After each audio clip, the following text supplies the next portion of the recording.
Welcome back, guys, to the Andrei Delic Podcast. Okay, guys, this episode is episode number 100. Guys, that's it. I'm not really going to celebrate. I don't really give a fuck. I mean, okay, yeah, I'm happy. Episode 100. Here's to 100 more. Let's keep it going, guys. Never stopping. This is like fucking crazy train. We're never stopping this bitch. We're going to the top. We're never giving up. I've had some up and downs on this podcast. I'm trying to figure myself in this podcast, trying to look where it's going to go, what kind of topics I'm going to have, what kind of guests I'm going to have. But hey, 100 episodes, not bad. Did it with many guests. Shout out to all my guests, whoever came on my podcast. I fucking love you guys. Without you guys, it wouldn't have been possible. I want to make a big shout out to Luca. Without Luca, I would have never ever started doing podcasts. He's my brother, my older brother, and he's the person who convinced me to start a podcast. Well, first of all, we started a podcast, me and my brother. We started it together. It was called Delic Bros. Two brothers, right? Luca and Andrei, two brothers. It started off as Delic Bros. We did the first episode. We really didn't know what we were doing. I mean, we just pulled up to a studio. We pre-reserved like 10 hours. I think so, like 10 episodes. Like if we do 1 hour an episode, it's like 10 episodes. We said, fuck it, let's pre-register 10 hours. Let's do 10 episodes, and if we don't like it, we'll just stop. If we love it, we'll just keep going. After the first episode, we fucking loved it. We kept going. We never gave up, and we're never going to give up. Now it's more Andrei Delic Podcast because my brother, he likes doing podcasts. He fucking loves it. But he has a bit less time than I do, and maybe he's a bit less motivated, and maybe his passion for it is a bit smaller than mine. Maybe that's the reason why he does less podcasts than I do. I'm doing a lot of episodes every week. I'm trying to do as much as possible so I get better and better. But yeah, man, 100 episodes. I want to shout out again all of my guests, Luca, all of my friends who came to do podcasts with me to help to do episodes regarding soccer or whatever. Hey, shout out to you guys. Here's to 100 more. Let's fucking keep going. Okay, so guys, today's going to be a reality check. Oh yeah, no, of course, guys. How's the new setup? Shit's nice, huh? Before we used to have a similar setup. It was a table and a chair, and I was just like sitting here and hanging here and just fucking talking. Then I switched to Matt Perry's studio, Safe Space. Shout out Matt Perry and shout out his studio. He has a lot of settings. If ever you guys want to start a podcast, this is the place. Contact Matt Perry on IG. It's a beautiful, you have many settings, as you guys can see on my podcast. There's settings of me sitting on a table, on a lazy boy, on a couch, whatever. There's many settings, guys. So fuck it. For my 100th episode, I was like, let's try this new setting. Looks nice. We can be 4 here. Maybe I'll have some girls on and just talk about life. We'll see. Okay, but today, guys, it's more of a reality check. I have many different topics. Of course, there's many topics about gym fitness, culture, politics, sports, philosophy, all of that. So let me start off with health. Health and not really wealth, just health and fitness and nutrition. So guys, if you want to get in shape, it's all about nutrition. It's like 70% nutrition, 30% fitness, working out, walking, swimming, running, cycling, playing sports, whatever you name it. But it's still 70 to 80%. It's all about fucking diet. And having a good diet is the hardest thing. Going to the gym, I mean, even now, I mean, like 95% of human beings don't even work out or go to the gym or do any sort of physical activity. But going to the gym is way easier than having a good nutrition plan and having a good diet. It's way easier. Eating healthy is really fucking hard. And I'm speaking from personal experience, and I'm just speaking from what I see around the world. So guys, thank you, boss. Here's my coffee, guys. This is really healthy. Drink as much as you can because this is going to get you a 6-pack, guys. So like I was saying, guys, going to the gym, cycling, swimming, playing a sport, it's hard doing it regularly and having a fixed schedule and just respecting that schedule that you have. It can be considered hard. I understand. But having a good diet, eating healthy, day in, day out, day after day, week after week, month after month, year after year, that's the true fucking challenge, bro. I can speak from personal experience. It's really fucking hard. But the key, guys, is to have a balanced diet. Don't go all out. Don't say, okay, I used to be a fat slob who only ate McDonald's every single day, three times a day. And then starting tomorrow, for the rest of my life, I'll only eat broccoli and chicken.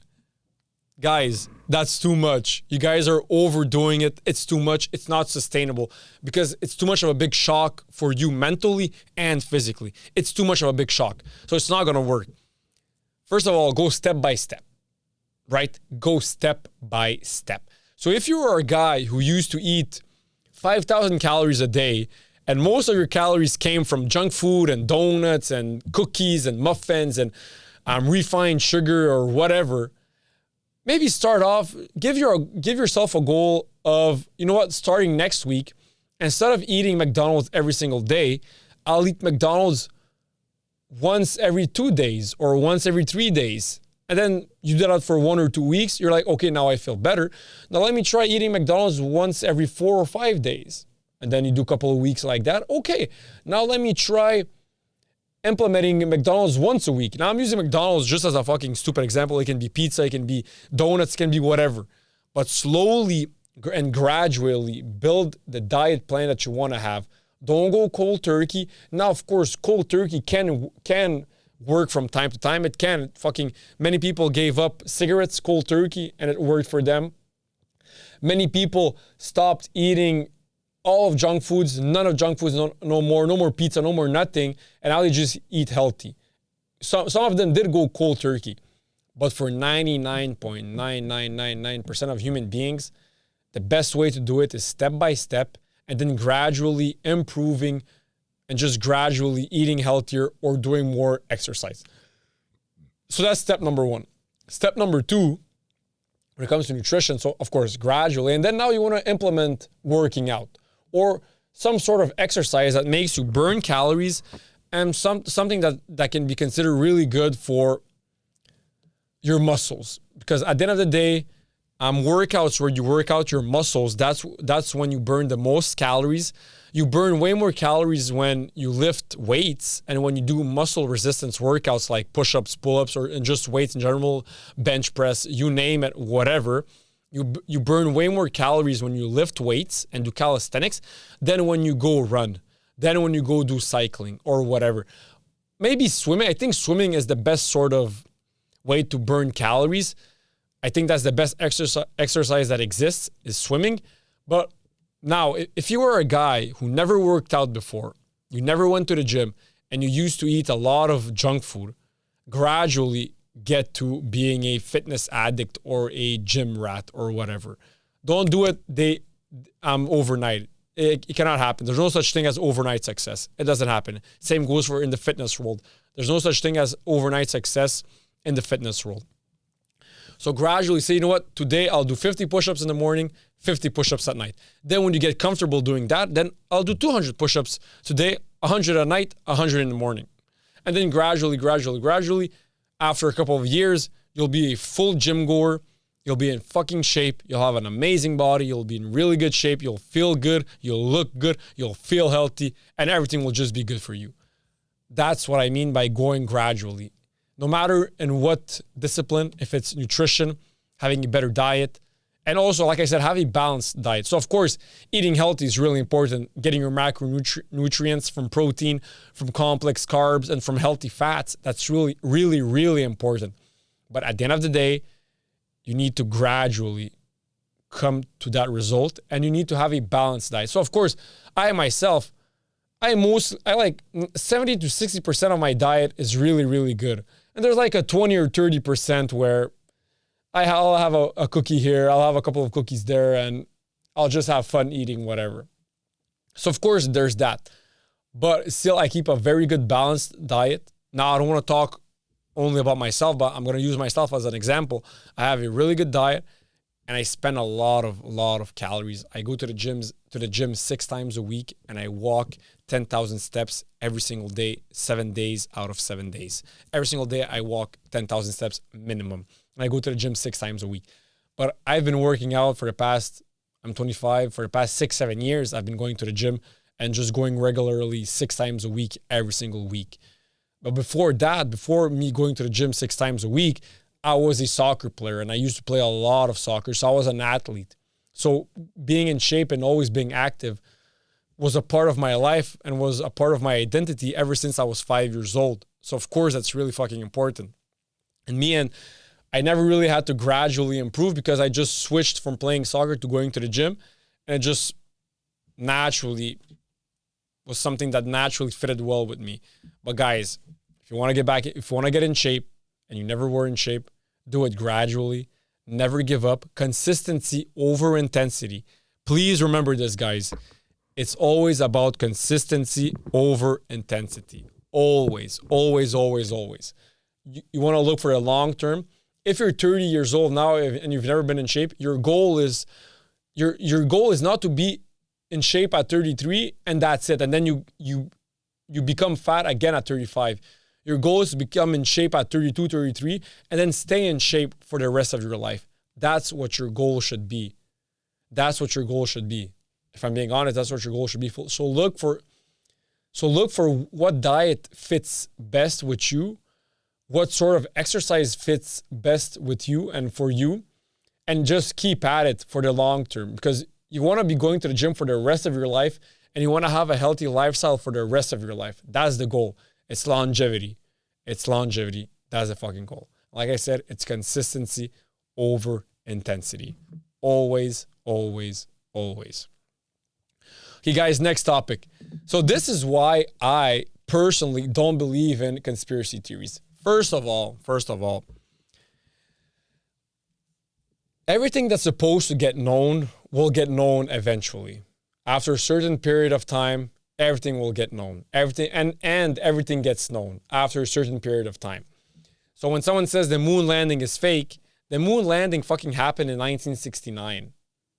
1969, broski. That's like 60 years ago, even more, like 70 years, how fucking 40. That's like 66 years ago the moon landing happened. And you're going to sit there and tell me it's fake? Broski, like, that's what I mean. If it would have been fake when it happened in 1969, we would have known in 1980 at the max that it was fake. At the max. And now I'm pushing it. I'm being generous as fuck saying that in the 1980s, we would have figured out that in the 1969, the moon landing was fake. We would have figured it out. But not now in 2025. I mean, Jesus fucking Christ. We would have figured it out. JFK assassination happened like, 1963? It happened in the 60s, I'm not sure. Maybe 1965, I'm not sure. If the CIA would have killed him, we would have known by now. We would have known by 1982. Broski. By 1971, we would have fucking known it. Actually, let me see when it happened. Let me see when the JFK assassination happened. He was assassinated in 1963, November 22nd. We would have known November 25th, 1963, if it was planned, if the CIA did it, if it was government organized, if it was a black op, if it was whatever, we would have known 3 days later. That's how quickly all conspiracy theories get debunked, and that's how quickly, at the end of the day, everything gets figured out and the reality of everything gets thrown out there in the world. It's always like that.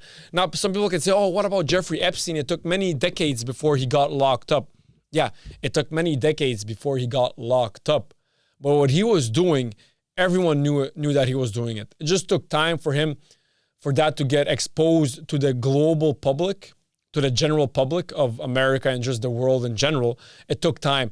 But everyone who was around in his circle and everyone who was around Jeffrey Epstein and just in his circle, they all knew what he was doing. They all knew. They just didn't. It just never came to fruition. It never came to the public eye until just a couple of years ago it happened. But even then, we figured it out. I mean, the truth got out. It's always going to happen. But even when he was doing it back a couple of decades ago, people in his circle and many people who had high status positions and who knew of him and who knew something of him and who was close to his circle, they all knew what he was doing. P. Diddy, he probably started off his freak-offs way earlier than we think. He probably started them off as soon as he got rich and famous.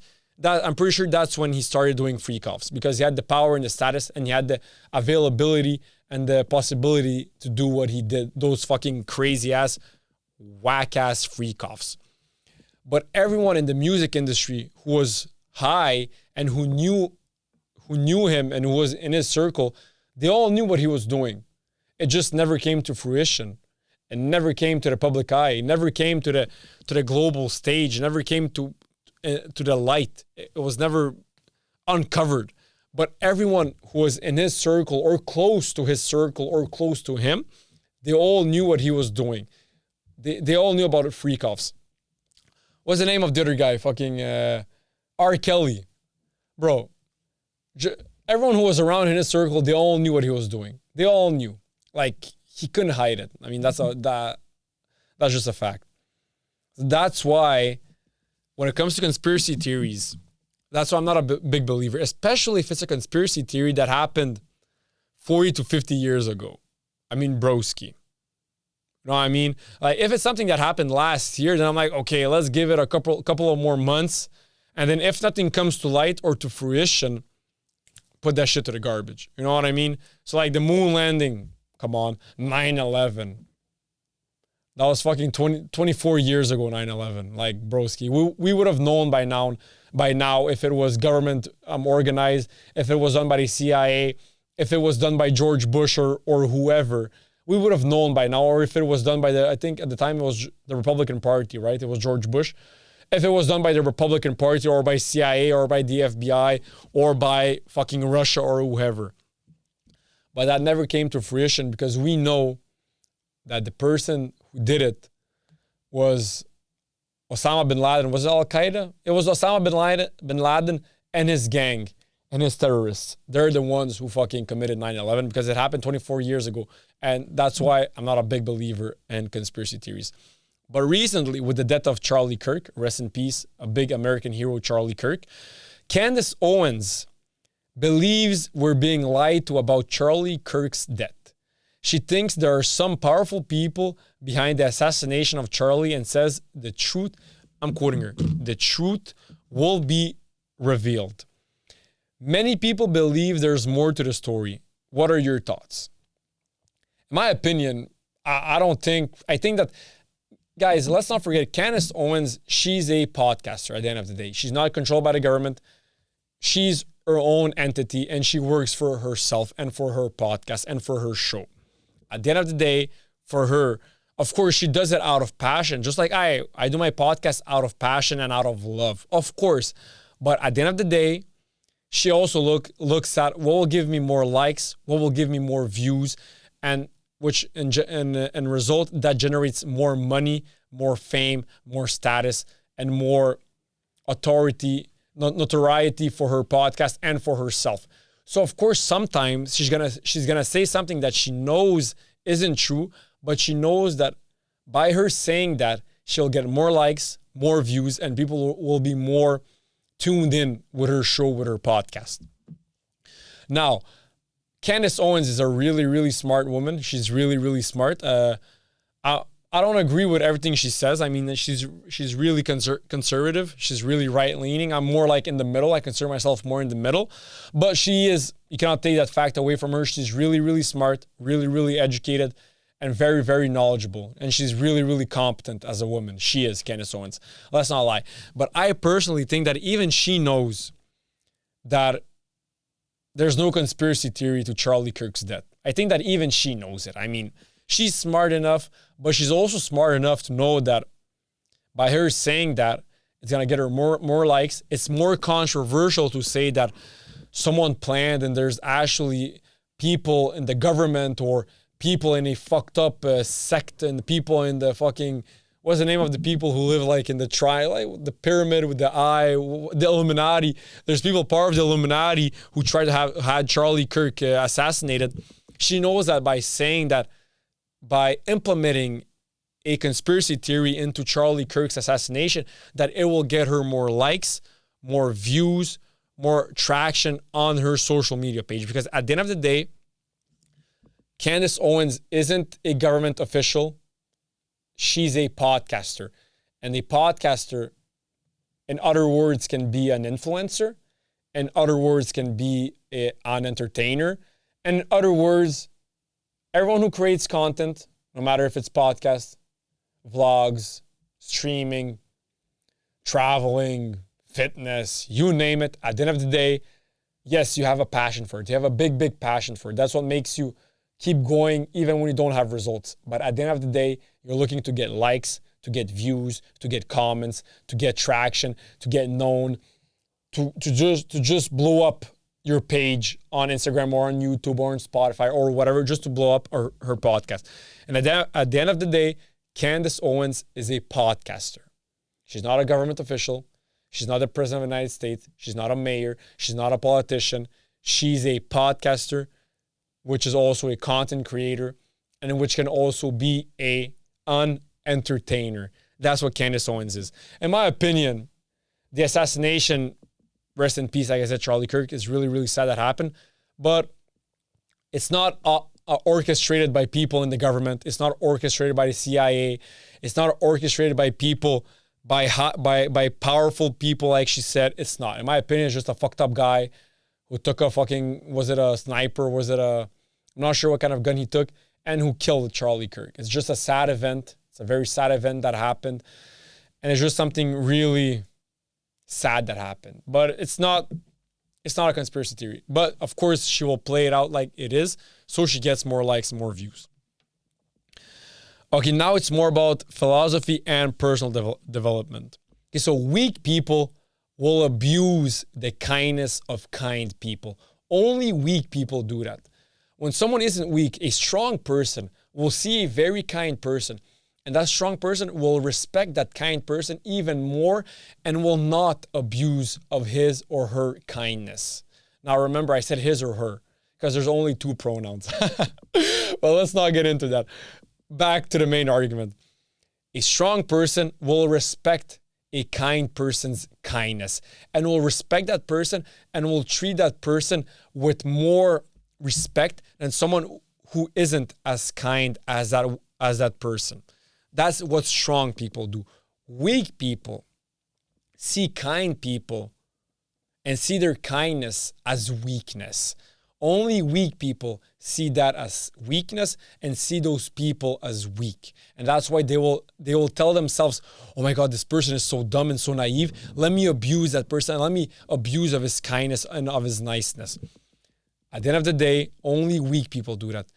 Strong people, good-hearted people, people with values, people who stand for something, they will not abuse the kindness of a kind person. They will only respect that person more and love him even more. That's a fact. That's a fucking fact. So guys, and also being, like I said this so many times on my podcast, being nice, being kind has nothing to do with being naive or being smart or being dumb. It's two completely different things. There are two completely different things. You can be really fucking kind, really fucking nice, and still be the smartest and most cunning human being that ever existed and that exists on planet Earth.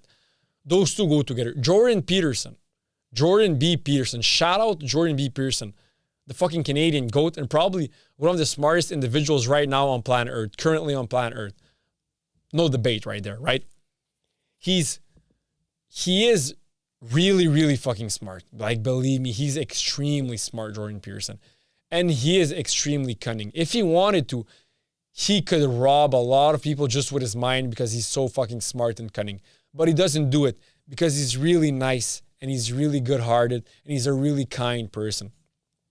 That's why I'll never, ever, ever understand people who say that Jordan Peterson is the devil and that he's a bad person. Bro, Jordan Peterson doesn't have a bad bone in his body. He has many smart and competent bones in his body as he fucking is. He's probably, in my opinion, he's the greatest intellectual we have right now on planet Earth. Alive, he's the greatest intellectual. He's going to go down as one of the greatest intellectuals of all time and probably Canada's greatest intellectual of all time. I'm ready to make that bet that Jordan B. Peterson will go down as the smartest and biggest intellectual to ever come out of Canada. And let me add to it, he will go down as one of the biggest intellectuals planet Earth has ever seen. That's a fact. I'm willing and ready to put money on it because I know it's going to happen. But Jordan Peterson, to get back to my main argument, you can be really nice, really kind, and still be really fucking intelligent, really smart, and not even be 1% naive, be extremely cunning and know everyone's intentions and know everyone's back agenda and know everyone's real agenda. That's what judges in North America are. Judges in North America are in general the smartest people in North America, but they're also very, very, very kind and very, very, very nice people. They are in general. That's a fact. So like I said, you can be kind and you can be dumb at the same time and be naive. But you can also be not kind, be mean, not be nice, and still be really smart. That can also happen. Criminals, like high-level criminals, they're really, really smart. They have to be really smart if you want to be fucking Pablo Escobar or whoever. At the end of the day, their IQ, they are really smart individuals, but they're not kind people. They're not nice people. And also, you can still be really, really mean, not a nice person, and be a really, really smart person. Or you can be a really, really nice person and be a really, really, really smart person. That's what judges are. That's what intellectuals are. And that's what many other people are. Matt, es-tu là? Le timer, il a fermé, je sais pas si c'est la batterie ou quelque chose. Ah ben, c'est pas compliqué, c'est pas tant. Ouais, tu peux le mettre un jeu. Ouais, je me demandais si peut-être c'est pas la caméra qui a fermé ou quelque chose. Je me disais, sûrement pas. Okay, perfect. So like I was saying, guys, only weak people will abuse of the kindness of kind people. Only weak people. Good people, strong people will respect the kindness of kind people and will value them even more and pay them even more respect than someone who isn't as kind or doesn't have as much kindness as that person. That's a fact. Okay, so of course, nowadays, we hear a lot about masculinity on social media. Some people being all against it, some people being all for it, and some people being in the middle. In my opinion, I'm in the middle. I feel like traditional masculinity is really, really good for society and really, really good for humanity. Traditional masculinity. Toxic masculinity is really, really bad for society and really, really bad for humanity. There's a huge, huge difference between those two. Huge difference. And also, side note, there's also toxic femininity that's really, really, really bad for society and really, really, really bad for humanity. Toxic femininity. But there's also traditional femininity, which is really, really good for society and really, really good for humanity. Toxic masculinity. Hitting a woman. That's toxic masculinity. Being a degenerate and saying that, oh, I'm not a degenerate, I'm just a real man. That's toxic masculinity. Saying that, oh, I'm not going to take a shower, I'm not a sissy. Now, of course, I'm going to the fucking extremes. That's like a fucking extreme. But some people do have that mentality. That's just toxic masculinity. That's just fucking not taking care of your hygiene. That's fucking stupid. Traditional masculinity. Police officers. In general, they have traditional masculine identity, right? Protect and serve. Traditional masculine role, really, really important for society. Without traditional masculinity, society would stop to function. Who goes to wars?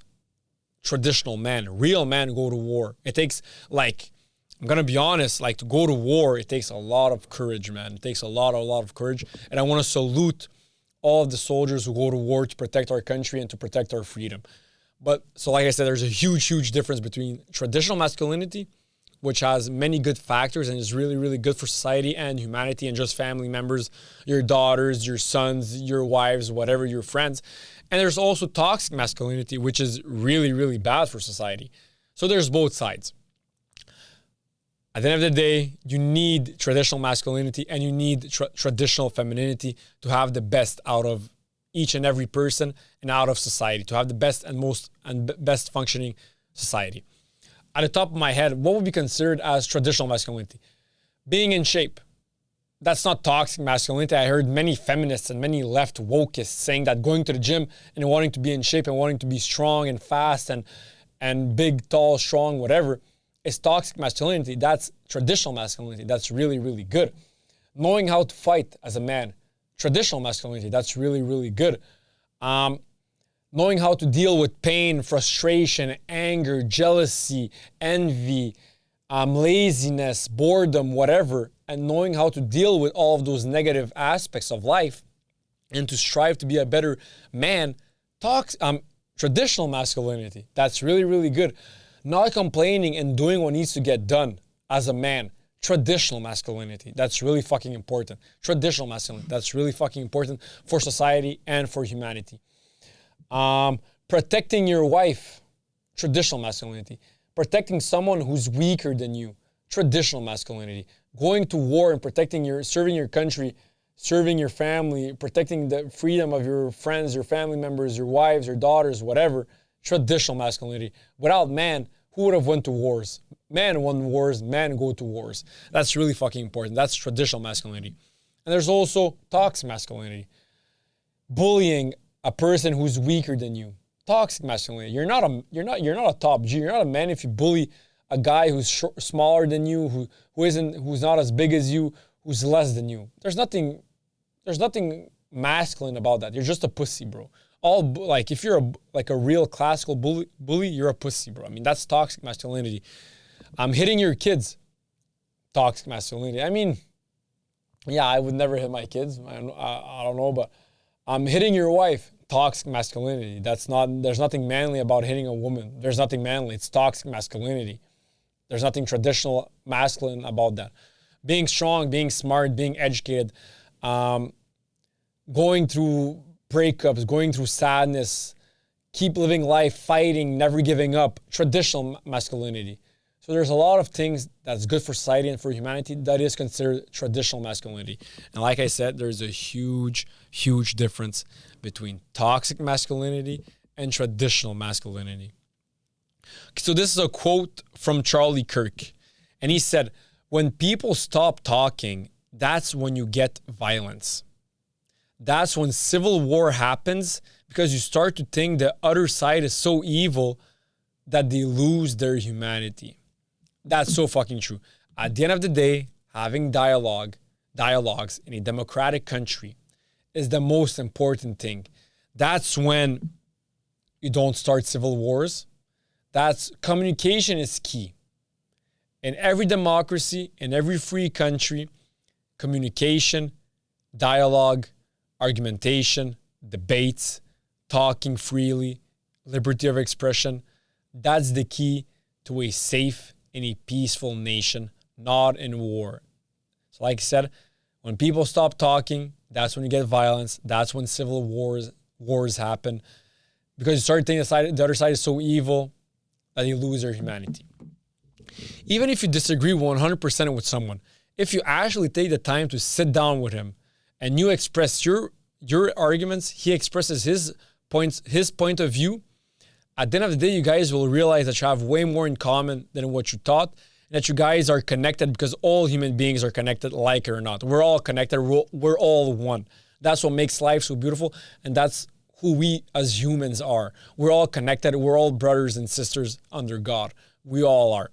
Sitting down with someone, in the beginning, you might think that person disagrees with everything you say and you disagree with everything he says. But when you actually take the time to talk with that person, have a dialogue with that person, ask him questions, let him ask you questions, exchange words, exchange thoughts, exchange argumentations, exchange debates.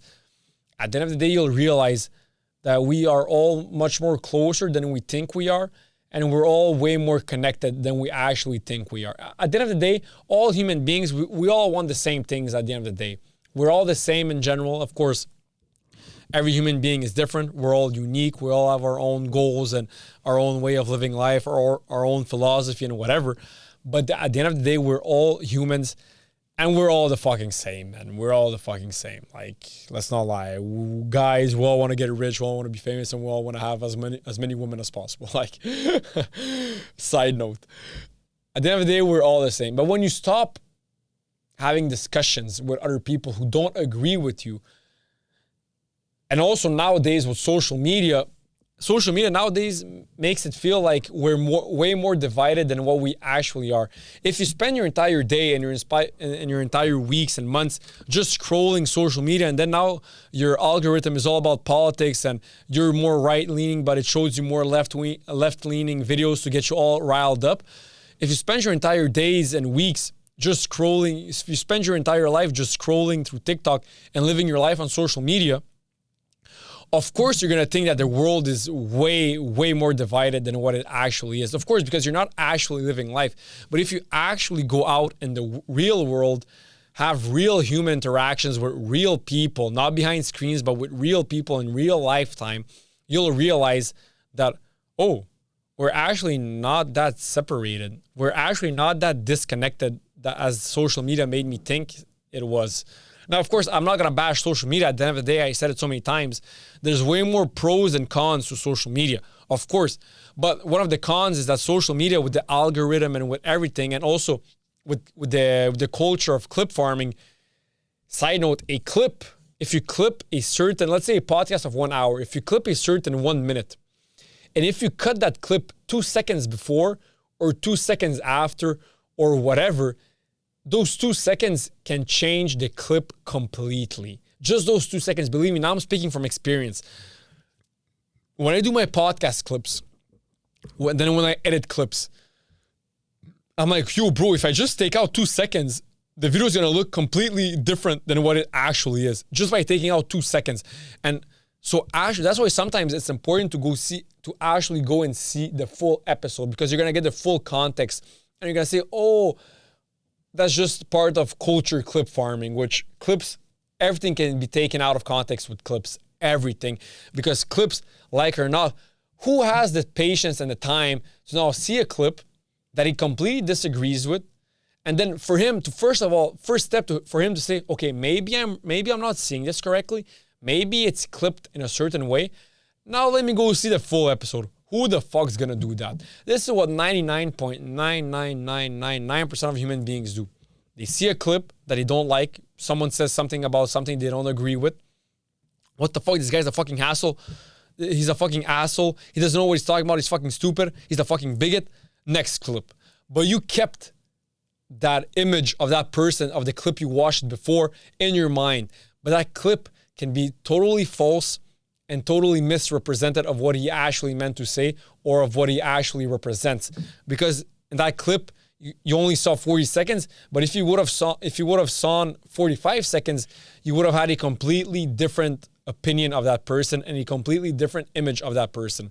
That's why social media has a big effect on what I said, what Charlie Kirk quoted regarding how if we stop having dialogues with one another, how we can feel more disconnected than what we actually are.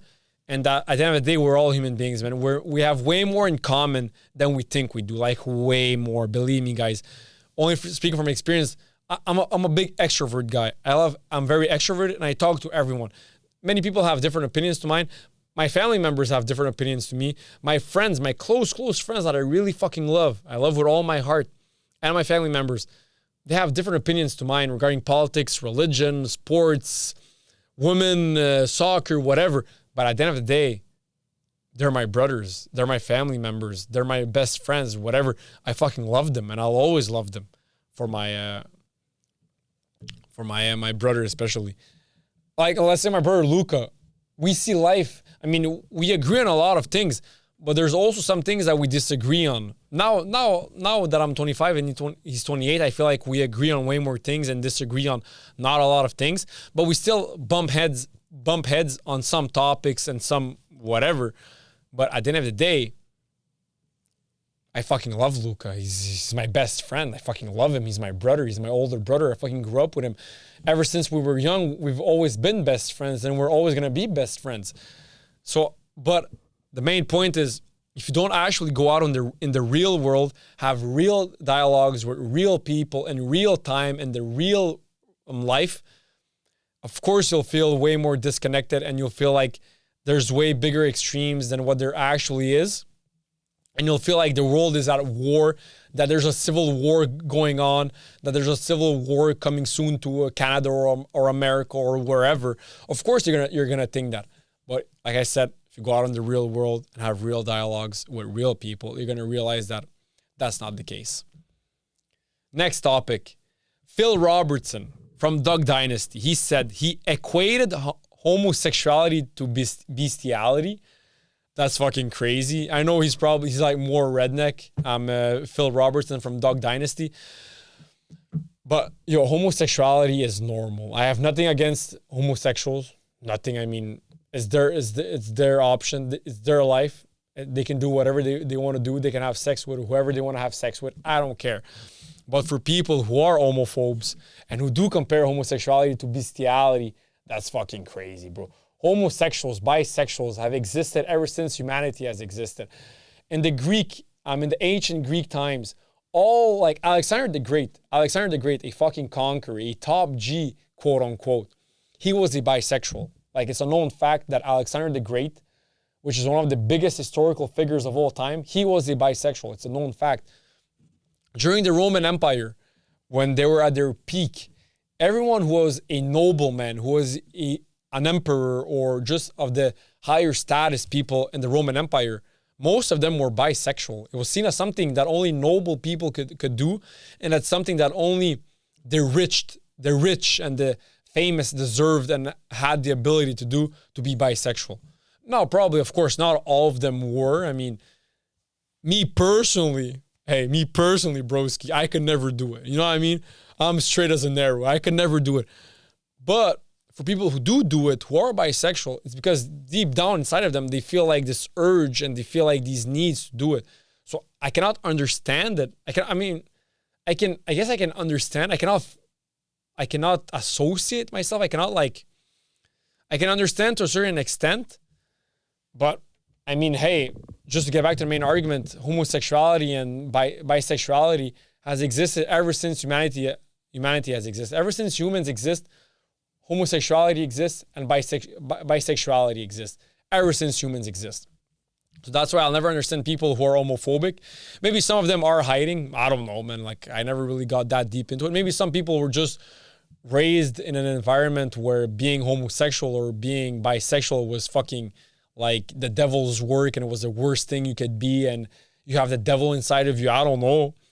But there's nothing wrong there. I mean, guys, even amongst animals, there's cases of a homosexuality and bisexuality. It's just natural. And many doctors explain that it's natural, that it's a natural phenomenon that happens when you're young, or you may even be born in it.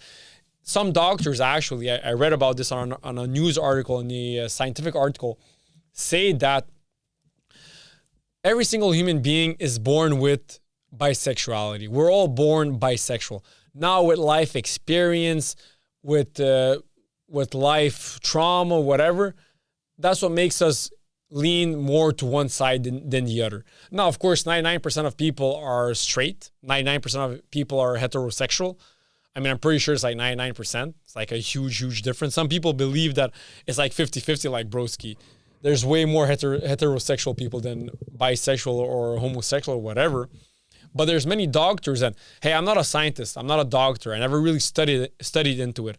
I'm just a podcaster. But I read a lot of articles saying that actually it's in all of us, but just maybe it's with the way we form throughout our childhood and our adulthood and our early teenage years, or maybe it was even earlier than that, or maybe we're actually just born like it, that we all have that inside of us. Just some people, they never experienced it, and they never feel the need to do it.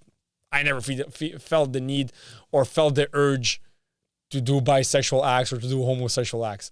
I never felt it. I'll probably never ever feel it. But hey, there's nothing wrong there for people who are homosexual or bisexual. Like I said, ever since humans exist, homosexuality and bisexuality exists. And even amongst animals, where there's no ego, where there's no like rational brain, or where there's no knowing of life, they just live by instinct, even then there's cases of homosexuality and bisexuality amongst animals.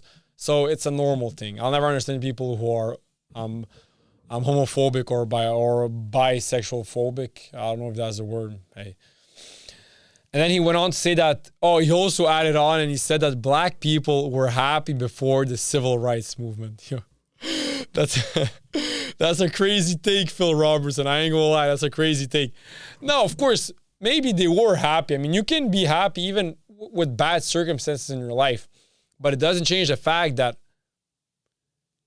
the civil rights movement had to happen. They had to get their rights. They're normal human beings, just like we're all equal, all races, all skin colors are equal. So of course, like, let's say someone tomorrow writes a law and says in Canada, in Canada, people from Serbian origin are second-class citizens. I'm still gonna be happy as an individual. I'm still gonna be joyful, and I'm still gonna sleep peacefully at night. But believe me, day in, day out, I'm gonna be fighting against that law, and I'm gonna be fighting for my civil rights. Now, of course, like I said, I'm still gonna be happy. I'm not gonna kill myself. I'm not gonna be going to a depression.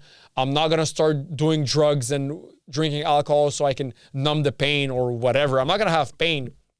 I'm gonna fight day in, day out to make sure I get my civil rights. Now, I use an example, maybe a crazy, extravagant example, but to explain how it would be. If tomorrow morning someone writes a law in Canada, everyone who's Serbian or with Serbian heritage doesn't have the same civil rights as someone who isn't from Serbia or Serbian heritage. I'll be pissed. I'll be like, what the fuck's happening? Like, let's fight against this law. It's a fucking stupid law because I'm losing my civil rights. Of course, I don't want to lose my civil rights and be a second-class citizen. Of course, that's not what I want. But I'm still, at the end of the day, I'm still going to be joyful while I'm fighting to get that law to get that law erased and just to get my civil rights. While fighting for my civil rights, I'll still be happy. I'll still be joyful. I'll still sleep peacefully at night, and I'll just fight for my civil rights. So of course, you can still be happy. You can be a fucking slave and be happy. I'm pretty sure there were many slaves in the past who were happy, but they still should not have been slaves, right? Even if they're happy, even if some of them were happy or had a good day, whatever, they still should not have been slaves. It's a fucking fact. That's why this is a crazy take from, what's his name, Phil Roberts, and that's a crazy ass take. But hey, maybe it's in the environment he grew up in, and hey, it is what it is, I guess.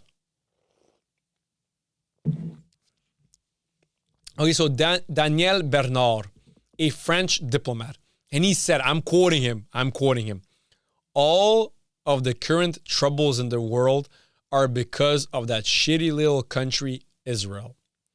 I was quoting him, okay? That's a fucking stupid ass take. That's probably one of the stupidest takes I ever heard on planet Earth. He's just an anti-Semite. He's really anti-Semitic. This quote is really, really anti-Semitic. This take is really anti-Semitic. He doesn't know what he's talking about. He's out of touch with reality. Daniel Bernard, a French diplomat. He doesn't know what he's talking about. That's really anti-Semitic. He's a racist. It's not racist because Israel, it's not a race, and being Jewish is not a race. You cannot be racist, but it's xenophobic and it's Jewish phobic, I guess. I don't know, but it's anti-Semitic, what he just said. And also, not only is that anti-Semitic, but it's not true. Israel doesn't cause problems in this world. They only solve problems. They only bring solutions, Israel and the Jewish people. I'm going to say it how it is. The Jewish people and people from Israel are really, really fucking smart and educated and innovative. They innovate a lot. They create a lot. And they're really, really good for humanity and for the entire world. They are really, really good. They create a lot. They're just really, really fucking smart individuals. Like, let me ask ChatGPT a question. How many Nobel Peace Prizes do Jewish people have? It's a crazy stat. You'll see this, man.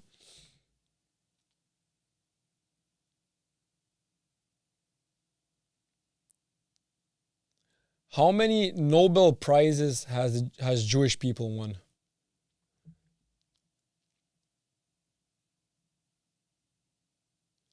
Jewish people have won over 200 Nobel Prizes across all categories. To break it down, 55 in physics, 35 in chemistry, 55 in medicine and physiology, 15 in literature, 9 in peace, 35 in economics.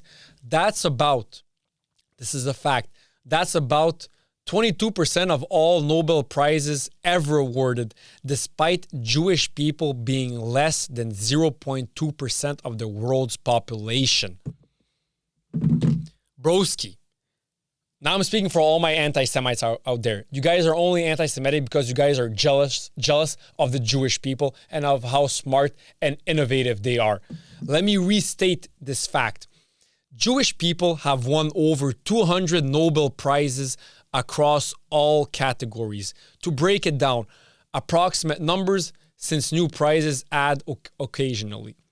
To break it down, physics around 55, chemistry around 35, medicine/physiology around 55, literature around 15, peace 9, economics around 35. Let me finish off with this quote. That's about 22% of all Nobel Prizes ever awarded, despite Jewish people being less than 0.2% of the world's population. They're really fucking smart and they're really, really good for society. I'm not even Jewish, I'm Christian, but hey, I can say it how it is. Jewish people are the smartest people on planet Earth. They innovated the most and they helped planet Earth the most. People from Israel, Jewish people, they're the smartest people on planet Earth and I fucking love them. I fucking respect the shit out of them. I really, really respect Jewish people. They're really, really smart, really, really innovative, and they do a lot for humanity and for society and for the global society of the global world. They do a lot of good, a lot of fucking good, man, Jewish people, man. Yo, 22% of all Nobel Prizes ever awarded, despite Jewish people being less than 0.2% of the world's population, man. Respect, broski. Really, man. To all my Jews out there, respect, man. I fucking love you guys. Okay, next topic. A quote from Farah Malim, a Kenya MP. He said that he would have slaughtered 5,000 Gen Z protesters daily if he were president, referencing youth protests. That's a crazy ass take, but you cannot say, I mean, he's from Kenya, I guess. Over there, you can say whatever the fuck you want to say, basically. That's just fucking crazy, bro. Saying that you're going to slaughter 5,000 Gen Z protesters daily if you were president. I mean, maybe over there that passes, I don't know, but that's a crazy ass take. Okay, so guys, Bob Vylan. For people who don't know, Bob Vylan is a punk duo, a rock duo. I'm not sure, but it's two black guys. I'm pretty sure, right? Is that it? Two brothers? Let me Google it. Bob Vylan. Yeah, so Bob Vylan, it's two black guys, English punk rap duo based in London. And recently, during one of their performances in Amsterdam, they mocked Charlie Kirk's death, calling him a quote-unquote piece of shit and joking about his pronouns being changed to was and were, and were, was and were. So first of all, guys, even if you don't agree with his politics, even if you don't agree with his point of view, to call him a piece of shit and to mock his death is really, really inhumane and is really, really fucked up on your part, Bob Vylan. I'm not sure how we say your name. I don't give a fuck, Bob Vylan. It's really, really inhumane and it's really, really fucked up on your part. It is. It's a fact. I mean, first of all, Charlie Kirk was a really, really good person, a really, really good-hearted person, and a really, really fair person. Anything he ever did was simply go on university campuses or go on his podcast and say his opinion, express his opinion without saying anything illegal or without ever hitting someone physically, touching someone physically, or threatening someone physically. So he never did anything illegal, Charlie Kirk. He only simply expressed his point of views regarding society, culture, politics, etc. That's the only thing he ever did.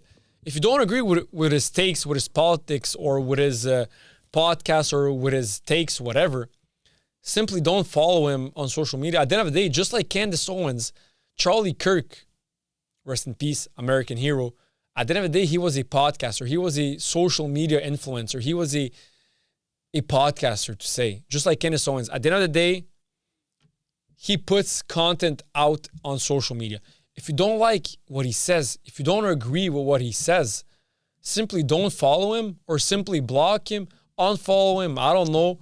But that's it. But for you to be happy that he died is so fucking inhumane. There's something fucked up in your head. There's something wrong with you, man. I'm sorry. I'm going to say it how it is. Go get yourself checked. Go see a psychologist. Go see a therapist because you need one. And because since Bob Dylan mocked Charlie Kirk's death, he's been banned from many shows in England and many other places. He suffered backlash for it. Of course, like he fucking should. Mocking someone's death who got assassinated, calling him a piece of shit. I mean, that's just sad, man. That he should have never done it, Bob Dylan. That's just a dumbass move, man. And I mean, you should be ashamed for what you did, man, Bob Dylan. That group duo, you guys should be ashamed, man. Next topic. Okay, so Whoopi Goldberg, after the fatal shooting with Charlie Kirk, she advised against political violence on her show, The View. I agree. Violence is never the answer. Never, ever. This is a democratic country. We do things democratically here and fair and just.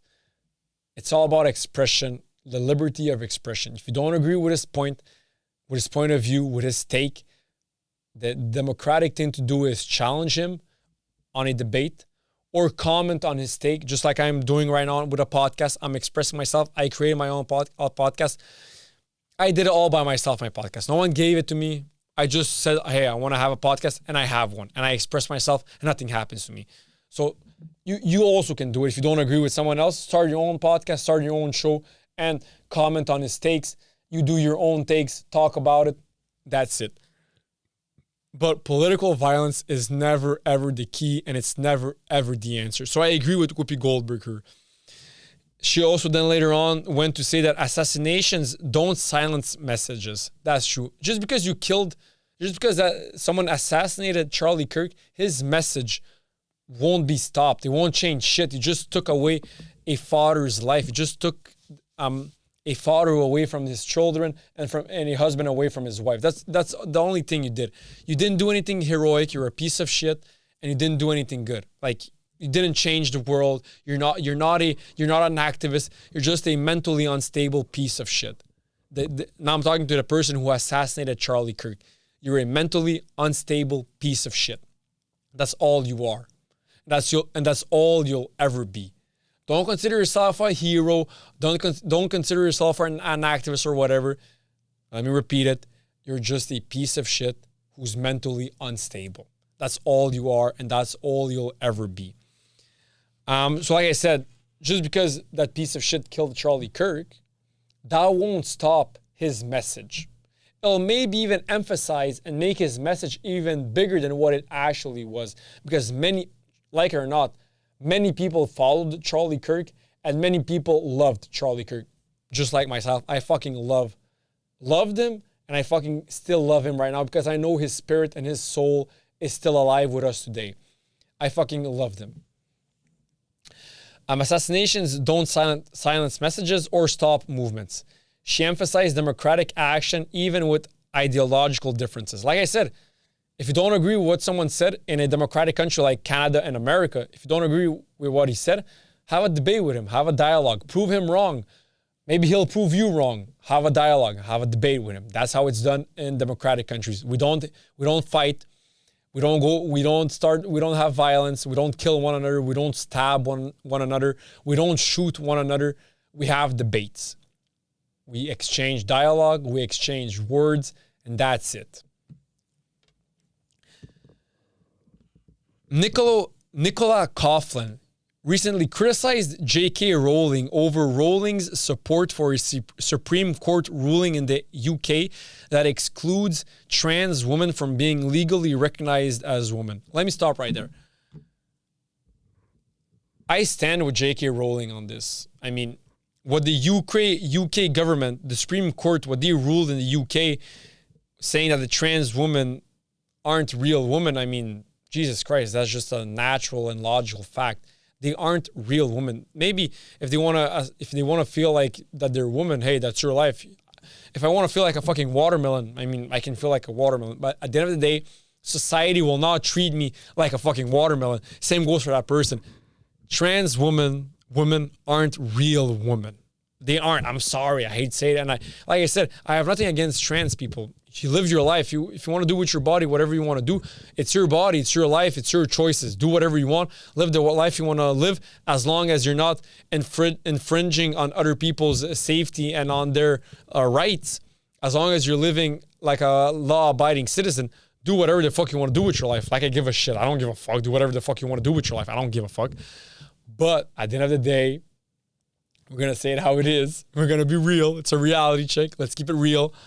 Trans women aren't real women. I mean, Jesus Christ. Same goes for guys. Trans men aren't real men. I mean, if you're a man, that means you're born as a man. If you're born as a man, you're a man for the rest of your life. If you're born as a woman, as a girl, whatever, you're a woman for the rest of your life. I mean, Jesus Christ. I mean, that's just like a normal fact. I don't know. Maybe for some people it isn't. I mean, for anyone who's logical and rational, that's a normal fact. I mean, it is what it is.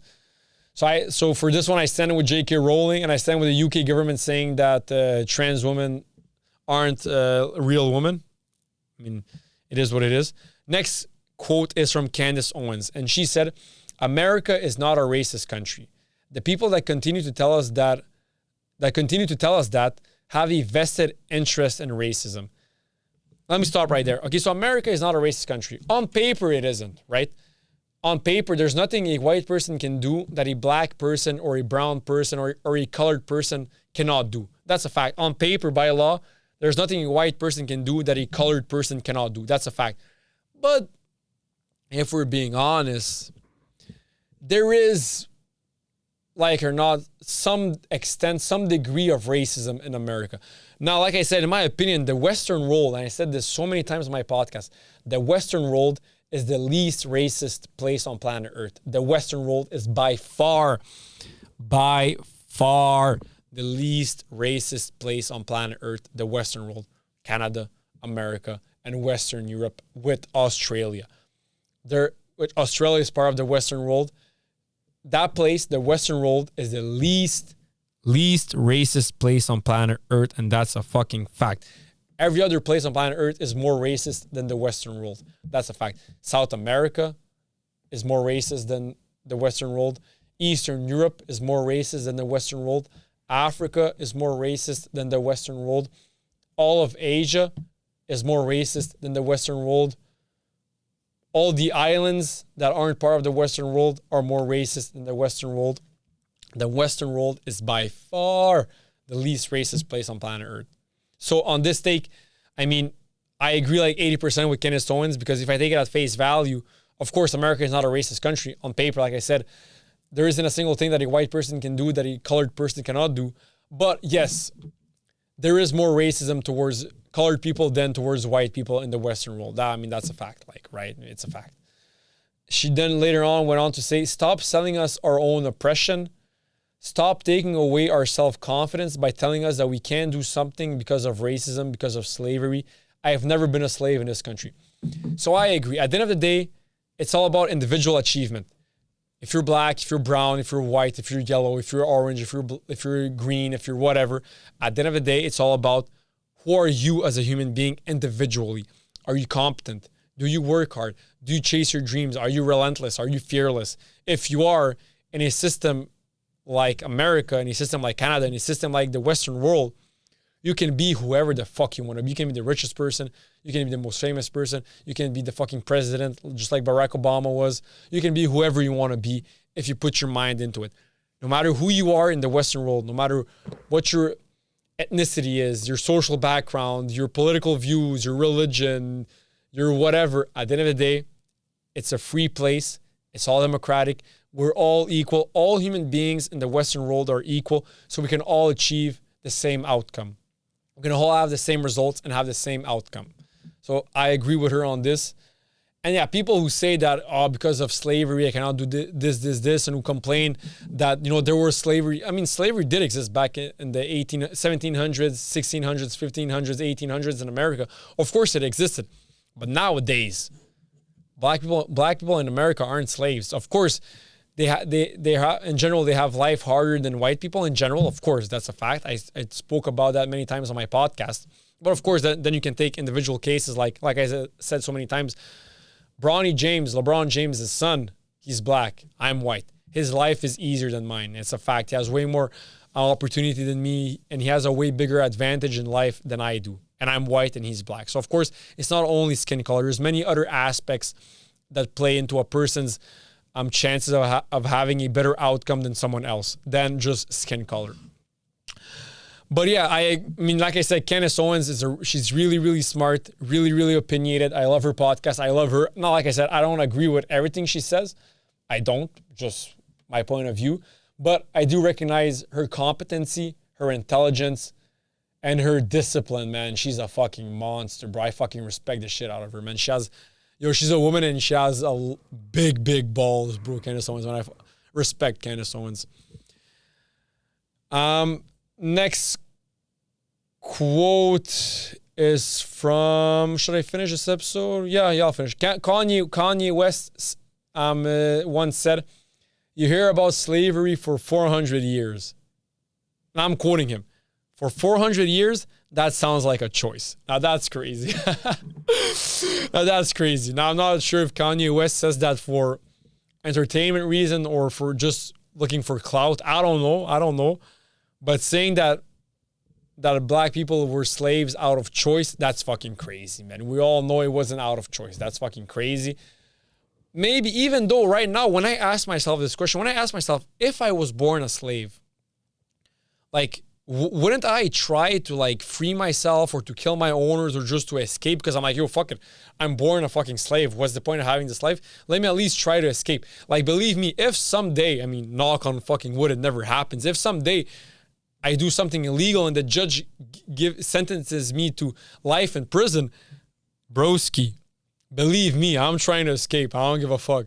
Bro, if I know that for the rest of my life, I'm going to be imprisoned, I'm Shawshank Redemption the shit out of that shit, broski. Like, believe me, I'm trying to escape. I'm trying everything.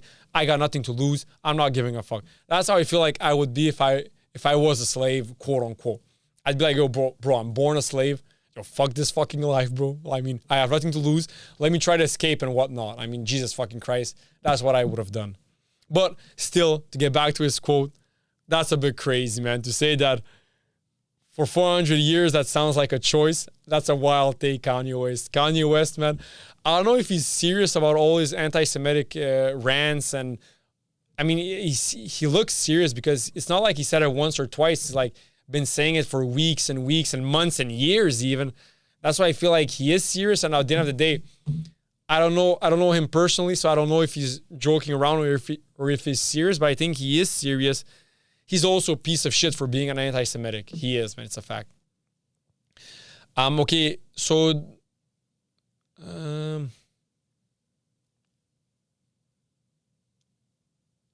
next quote is from Candace Owens. She claims that white supremacy / white nationalism are exaggerated. She said that these issues would not even make her top 100 list of modern problems facing black Americans when compared to things like crime rates within black communities or illiteracy. Yes, of course, with media, of course, they're going to exaggerate white supremacy and white nationalism. Now, it is a problem in America. I said it so many times. It is a problem in the Western world and America more specifically. The KKK does exist. The Proud Boys do exist. And there's many other white nationalists and white supremacist groups that actually exist. And they are a problem in the Western world and America more specifically. And they are a terrorist group. Now, I said that they're just as bad as any other terrorist group. That's where I want to correct myself. I don't think they're as bad as these terrorists, extremists, Muslim groups that exist in Afghanistan with Osama bin Laden and with many like Hamas. I mean, they're not as bad as Hamas, white nationalists and white supremacists. They're not as bad as Hamas. They're not as bad as that.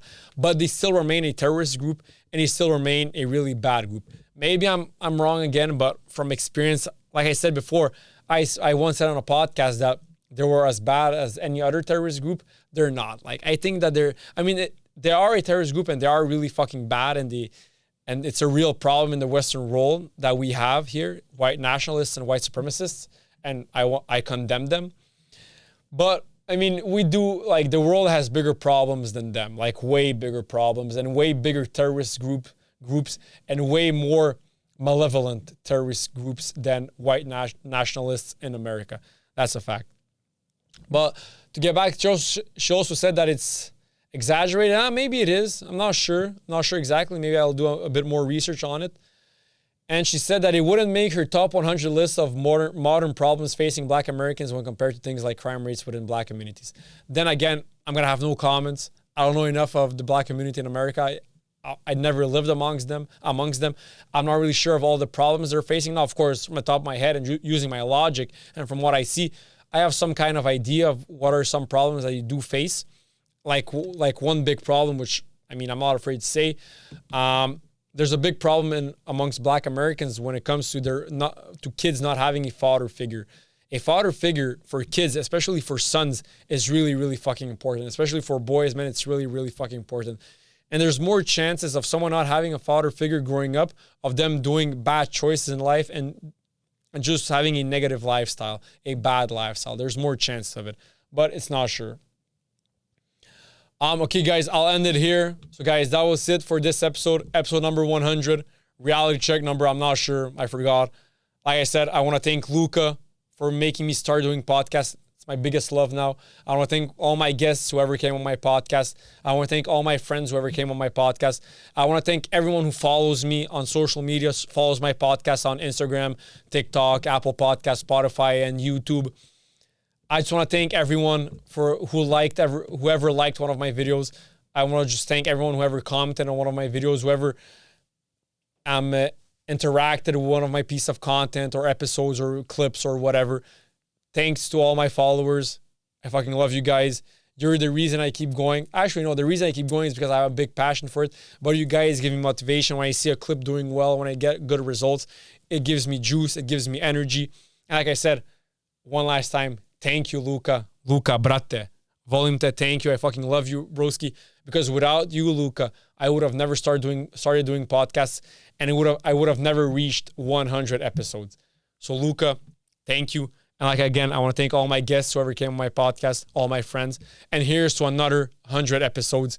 See you again next time, Thursday. I'm going to have a good guest. Like I said, here's to episode number 200. Peace out.